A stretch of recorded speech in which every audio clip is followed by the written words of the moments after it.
That would be there we go. Thank you to whoever did that. That's awesome. And it is my pleasure to welcome Helen. Helen will be giving a talk on what I learned as a non-technical techie, from learning earth science to struggling to break into tech to eventually co-founding her own edtech startup. She's going to share 5 interesting that she's learned along the way. And I will also say that I think we discovered this group, this Co.Lab on Twitter, and it was such an inspiring storytelling driven campaign. So I'm really excited to welcome Helen here, and yeah, take us away. Awesome. I mean, thank you. Thank you all for having me. And just excited to join the community and also excited to hear that y'all have been going on around 6 years now. That's amazing. And so I'm just gonna quickly share my screen, and I have just a very casual chat thing that I've prepped out. So happy to answer any questions throughout or whatever else. So let me share my screen. Can everyone see my screen? Okay, awesome. Well, so yeah, before I begin, again, I'm Helen. I'll leave my intro for after going through the presentation, I guess. But I use she, her pronouns, and I am just wearing a black shirt against a white background, very basic. So I titled sort of my slides, which are, again, also very basic, just learning, unlearning, and relearning. When y'all reached out to me to sort of come and like chat, I thought about what it is that I wanted to talk about. And I don't know, I feel very passionately about constantly being in a state of learning, unlearning, relearning. And so that's ultimately what I named this. So hopefully, I mean, these are learnings that I've had so far. I wonder how they will change in the future. And I also wonder how they compare to what you all have learned. So feel free to share and, chat with me about it. But anywho, so in terms of my actual experience, so I started off studying earth science. My favorite rock is gypsum. So yeah, I have an earth science degree, and I went to the University of Waterloo, so sort of local as well. Or actually, if I take a step back, I immigrated over from China, where I was born, went to school here in like Ontario. And yeah, I studied earth science, didn't really know what I wanted to do, but definitely throughout the experience realized that, okay, I'm not really into earth sciences. I don't want to pursue academia. And so what else can I do? And so I ended up interning at 2 Canadian banks, obviously, CIBC and Scotiabank, not doing anything of that much interest, I guess, before sort of jumping into tech. And so the first tech position that I had was a product manager at a gaming company called Zynga. So if you're familiar, they make where they slash sort of still do make Facebook games and just mobile games. And that was the first time that I joined the tech space as a product manager. I didn't know how to code. I still don't know how to code. And to me, tech always seemed to have this like huge gap in front of it that I couldn't enter unless I did know how to code. But I think somehow landing this role and seeing all of the things that went into being a product manager and just sort of working on these like technical teams as a non-technical person gave me a lot of perspective into just the things that are like possible and whatnot. And I just learned a lot in my first ever role in product management. So after that, I actually went over to Microsoft, where I had been for the last around 5 years. So I worked as a product manager there out of Seattle. So I moved from Ontario to Seattle, was there for the past few years. And near the end of my time there, I actually moved over to GitHub as well, where I was working as a product manager. Yes, DevOps, woo. Funnily enough, I worked on obviously a very dev heavy side of the company on developer products, but I wasn't a developer. And so I always found that to be very interesting because I could never really step into the role of the customer, which is what they always say you need to do as a dev. But yeah, it was a struggle. It was fun, but overall, like it was obviously a very good experience. So I think that sort of brings me to learning number one. Which throughout this, I realized that LinkedIn really is just like any other piece of social media. It's just someone else's highlight reel. The reason why I called this out is because, after I landed my job and stuff like that, I had a lot of peers who similar background to me wanting to jump into tech from sort of like a non-technical industry or just struggling to get like their dream job, I guess, they would always reach out to me and be like, oh my gosh, wow, this is great, this is awesome, right? And I'm not sure if you all use LinkedIn very much, but you go on and a lot of times you're seeing like people updating their statuses, or like someone got another accomplishment or another achievement. And I think sometimes we forget that LinkedIn really is just like any other type of social media, right? Like you don't really see all of the things that go on behind the scenes of someone's like newfound success.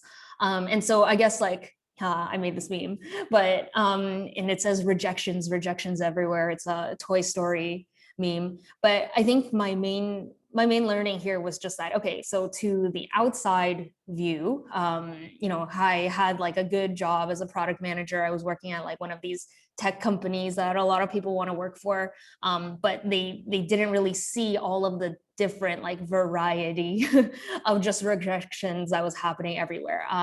Interesting fact is that I actually landed my job probably after 650 applications.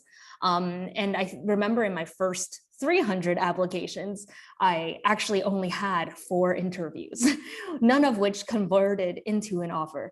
So I think like that was just my first big learning, is that, wow, like even for me, it's not like I'm out there every day telling people, oh, it's such a struggle, right? But it really is. And I think especially in the job climate these days, with how competitive things are now, and with more and more people getting these certificates and like needing to sort of carve out your craft and standing out, it is a lot harder. But it is also absolutely normal. And so that was like the first learning that I had. The second learning that I had like during just my Microsoft product management type of days is that not realizing or like not knowing how to code doesn't really prevent you from one thing or another. I'm not sure about all of your backgrounds. I know that there was like, some science backgrounds in here as well. And I'm not sure if most of you know how to code or not, but I think it's about, I at least often thought of tech as, hey, you need to know how to do that. Otherwise you don't belong here, or you're lacking a certain skill that prevents you from making the type of impact that you want to make.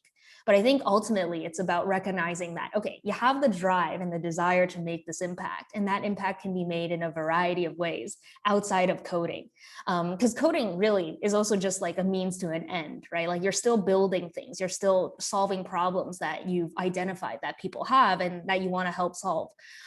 So I think this was a really key learning point for me, of recognizing that, yeah, like, I shouldn't undersell myself. And if anything, I should just recognize that like I'm aiming towards this goal and there's more than one way to get there. And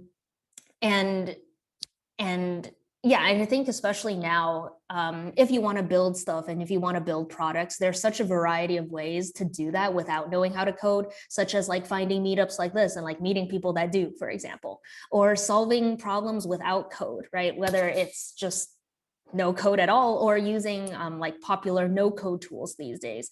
I know a lot are popular. I personally use like Webflow and Bubble and Glide and stuff like that. And so there's always a bunch of options as long as you know where to look. But yeah, I think the second learning from me was just recognizing that, hey, like not knowing how to code and not wanting to know how to code doesn't prevent me from sort of making the impact that I ultimately want to make.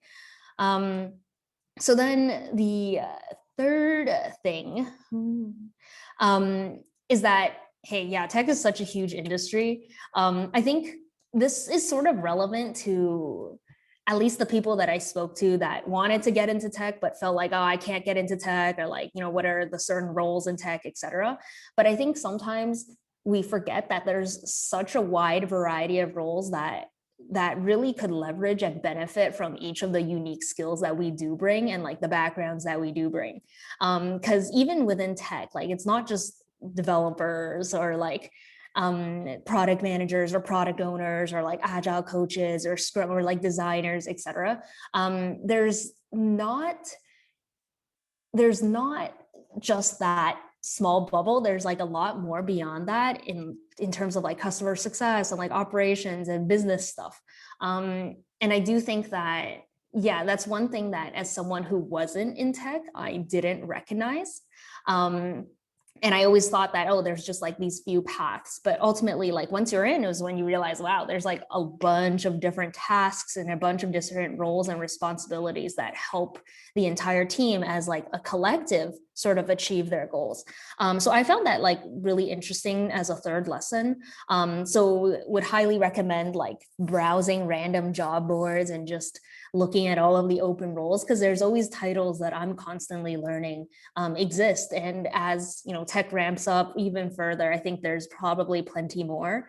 Some interesting roles that I've found that have popped up to me are like, the community manager roles are super popular now, as well as like customer success. And I think those are some interesting roles that if I had known about when I was entering tech, I probably would have tried to pursue as well and stuff too. Okay, so I think, sorry, I'm like getting distracted by the chat, which I have open. Maybe I should close it, but yeah, let me just close it. And then I'll talk to each of those things after as well. But anyway, so those are my first three learnings from when I like still worked at Microsoft. But as for my life, so again, at Microsoft, I frankly wasn't working on anything that I truly felt that passionate about. I think I found ways to keep passion in my day job by like volunteering and like participating in a variety of extracurriculars. But I think after 5 years there, even though I had learned a lot and had like great mentors, I realized that, okay, this really sort of like isn't enough. But what really had happened is that because of the pandemic, back in August of last year, I decided, oh, I'm going to come back to Toronto from Seattle for like a short period of time. So I like put all my stuff in a storage unit, decided, okay, I'm going to just like go home for a few months and then I'm going to come back to Seattle and like I'm going to continue my life here. But what ended up happening is that after I went back to Canada, which I moved in back with my parents and stuff, is when my co-founder Shifumi, or my now co-founder Shifumi, but has always been like a lifelong friend, Shifumi, he reached out to me and he was like, hey, I'm thinking about like building this thing. Like, do you wanna build it with me? And I had never been someone who thought I was ever gonna be like an entrepreneur. I honestly was like more than happy just like chilling at Microsoft and like not chilling necessarily, but just like, like, oh, there's some rules, there's some structure, some stability. I'm just going to continue down this like, and so I decided, okay, so, and he had actually already started and he was sort of struggling, or at least he pitched it that way. And it made me, tugged on my heartstrings. So I decided, okay, let me just like, spend a few hours a week sort of helping you out. Those few hours eventually became, a lot of hours a week, and eventually became like basically like a full-time job that I was doing in addition to my full-time job at Microsoft for the past few like months, before I ultimately decided to actually, the both of us quit our jobs back in March to continue to pursue Co.Lab full-time. So basically what Co.Lab is, and also how I guess we were discovered through Twitter, is we are a team-based, project-based learning program for people trying to break into tech. So basically, when you think about it right now, there's a lot of like accessible alternative paths into technology, right? Like we see a lot of like boot camps popping up. We see a lot of like courses or MOOCs online. And all of those are great options because not everyone finds college or university as accessible, both like financially as well as the time commitment. So that's sort of the space where we were tackling, but we realized that all of these existing opportunities for like options for breaking into tech, such as like a coding bootcamp or like learning how to like design online, etc., it was lacking this very critical team component. So as in when you're working in tech, or when you're working anywhere, the main way that you achieve things is by working in a team and by working as a collective and leveraging each other's individual skills, right? Especially when you're working on building products. A product manager can't really execute anything without like their designer or like developers on the team. Just as a developer, you gotta have like some alignment as to the vision where you're trying to go to really understand and making it and crafting it to a good experience for like your users. And so we thought about it that way, which, okay, in the real tech environment, you're working in teams, but the way that we learn right now, including out of like universities and colleges, is very lecture-based, but it's also very siloed, right? As a developer, you learn how to code, but you're by yourself, right? You don't train and you don't upskill on your communication skills or your collaboration skills. Or as a designer, if you learn how to design, that isn't exactly the same thing as being able to pass your designs to a development team to understand and like push back scope and stuff like that. And especially as a product manager, right now, product management is like super hot. And so there's a bunch of like courses online where you can read how to become a product manager or like learn, but what is all that theory without like putting it into practice, right? Because at the end of the day, product management is such a collaborative type of role, and you just can't learn how to become a product manager without really being a product manager. But then the thing is like, okay, how do you become a product manager if you don't know how to be a product manager? Like, who's going to give you that opportunity or like that real world experience? And so that is sort of what we thought about with Co.Lab and how we sought out to like sort of help the problem. And so what we are essentially in my long spiel is a program, like a 6 to 8 week program, where we actually match product managers, designers, and developers together so that they could get the real world experience of like shipping a product, so that, you know, they learn that, they upskill it, and they also sort of like grow their network in the process. So that's basically what we do. And that's basically what I quit for back in March as well. And so just to, I guess, like go deeper into what exactly we do. So again, we bring people who are, you know, beginning their journey into tech, who might have just graduated from a boot camp or starting to learn how to like do design, etc. And we help them increase both their like confidence, their community, and also collaboration skills by just sort of facilitating that entire experience of building a product. And so here I wanted to highlight like a Second Life, which is a project that one of the teams worked on. And so, you know, donating your clothes to local charities you trust in Toronto. And again, over the course of 6 to 8 weeks, teams actually build out real products for people to use afterwards. And so it's a little bit different than a hackathon where you work on something and not all of the things stick. Instead, we try to like leverage just team accountability. And when you see people actually using it and you're like, wow, I built this product, it looks really good, and your product manager has like defined the impact of what you're building and you have users, of course, it's going to be much easier to like continue with it. And so that's like an example of the types of products that teams build. And yeah, and so I think we are also, I mean, our overall mission, I feel like, wow, I'm jumping all over the place, but our overall mission, so that's what we do. But our mission ultimately is really to like increase the amount of thought diversity in tech. So again, I mentioned that, yeah, I have an earth science background.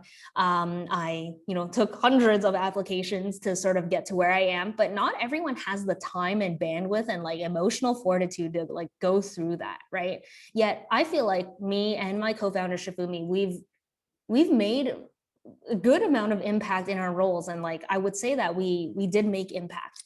And so what would a world look like if like that accessibility and like that belief in people from these different backgrounds and like non-traditional backgrounds, regardless, you know, it's beyond like gender or anything, but just like in thought, if more of people like everyone else in the world could sort of enter these spaces so that they and we can make products that actually work for the rest of the world. And so that's the one thing that I think we're most passionate about, just in terms of, hey, when you build products for a global audience, you want to have the people building the products reflect the global audience. And so because of that, we also launched like our free booklets here on Product Hunt. So for that, we actually just compiled 15 stories of people from like non-traditional backgrounds as well, and sort of just highlighted their paths into technology. Similar to like my learning number one about LinkedIn being just good stuff. I think sometimes, like, again, we see many people and we're like, wow, they did such a great job and it's awesome, right? And we're really happy for them. But we just don't see all of like the pits and like the depths of just not so great stuff behind each of those stories, right? And so in these books, we really tried to highlight not just like the stuff that was not good, but also like the stuff that was good, right? And all of the learnings along the way, just so that when people read them, it's not just, like you just highlight every single thing behind the story of like what we might not always see, but is also very beneficial to recognize, honestly, just happens to every single other person. And that for people trying to get into the industry and like struggling, for anyone who's on like their third 100 application, like it's not that uncommon, and that they're not alone in facing like the struggle and the fear and the imposter syndrome and all of that good stuff. But yeah, so that's generally what we do. And actually, before I go to my next learning, I did want to do a call out here. Is that so? Again, for Co.Lab, the projects are come up with by the teams themselves. And one of the things that we're trying to do in the future is actually work with like nonprofits or like other impact-based organizations to help them build products as well. So I think if there's like one call out or like call for action here, is that if you do work with an organization, or like maybe this is the organization, I don't know. But yeah, if there's like opportunity for collaboration here, we'd love to do it, because again, we're always looking for like these types of ways to help and give back. And I think for even our students who go through our entire curriculum, to be able to say that, wow, like here's something that I'm making for impact would be really helpful. So yeah, hit me up. Anywho, so the learning number 4 is that, yeah, bringing people together with diversity of thought obviously leads to interesting outcomes. So the reason why I put this here too, I guess similar to my call out, is that I think like every single person just brings in such an interesting wealth of like experience and background that it is just interesting what people come up with. And so the way that projects are come up with within Co.Lab is like the entire team will come together, they'll ideate, they do like sprint planning, and like we facilitate all of that and do like market research and like testing their hypothesis and stuff like that. But again, the way that people's minds works is so different than like sometimes what you'd imagine as the person who is like running the curriculum or like running the school. And so we've had products that are like, obviously Second Life donating to charities and stuff like that. We've had in the US, for example, one of our students created this tool that helps scrape hospital information and fees, just because they're like billing is so varied. And so I thought that was like super interesting. We have a team right now where they're trying to essentially do like a new age job board for Black women in tech. And so, yeah, just a bunch of interesting perspectives and like different ways to solve the same problems that I think no one person could really give. Right. And so that's why I wanted to call out this learning here, is because you never know like what you're going to learn from someone else. And I really believe very strongly in that everyone has something to learn, and obviously everyone also has something to teach. And I think it's been awesome watching like the 150 some students that have gone through the program really come up with just diverse solutions to interesting problems that are relevant to them. So I thought that was super interesting. And then the last learning is that, stepping back from execution allows you to see the bigger picture. I think this was relevant for me in a few ways, and I promise this is the last learning, so I will stop talking soon. But the first one, just on the tactical level, is that, while I was at Microsoft, I spent a long time being like, oh, I don't think I'm making the impact that I want to make. Right. Or like, I feel like I can make more impact. And I feel like I'm making impact, but maybe not the right impact, ... But of course, I just kept on chugging. Right. And I just kept on going, because without stepping back and recognizing that you can step back, it's hard to make those calls that might lead to much drastic and like different changes in your life afterwards. And so, yeah, that's just one thing on the tactical side when I was still at Microsoft. One thing on the emotional side, I think was also that while I was like working at the company and stuff, there was definitely things that I had to deal with in terms of like working with certain people, stuff like that. And I think when I was in that mindset, struggling to work with like certain coworkers, it was easier. It was much easier when I realized I could step back and just think that, okay, like work also isn't my life, right? And there's much more things that are far more valuable than one thing that I'm doing for a company. So I thought that was an interesting, like, good mindfulness learning for myself. And then lastly, this learning is also applied to like my company now. Shafumi and I, we are the only two like full-time workers on Co.Lab. We, we work really hard, but it's also really easy to like get stuck in just the execution phase of like doing the things you already know to do. And so I would say that, if you're listening to this, maybe use this as the sign to take a mental step back in whatever it is that you're doing, and just actively make a decision whether you're on the right path and whether you are enjoying things and whether you're happy and being mindful of like your own physical and emotional health. But yeah, so those are all of the main things that I had. And I actually think this is my last slide. So that I guess concludes my presentation. Hopefully this resonated somewhat with all of what you all are learning as well in your lives. These are, again, just sort of the things that have stuck out to me in the past few years and also past few months. And yeah, so that's it for me. Thank you for having me. Oh, that was great. We're going to stop recording this.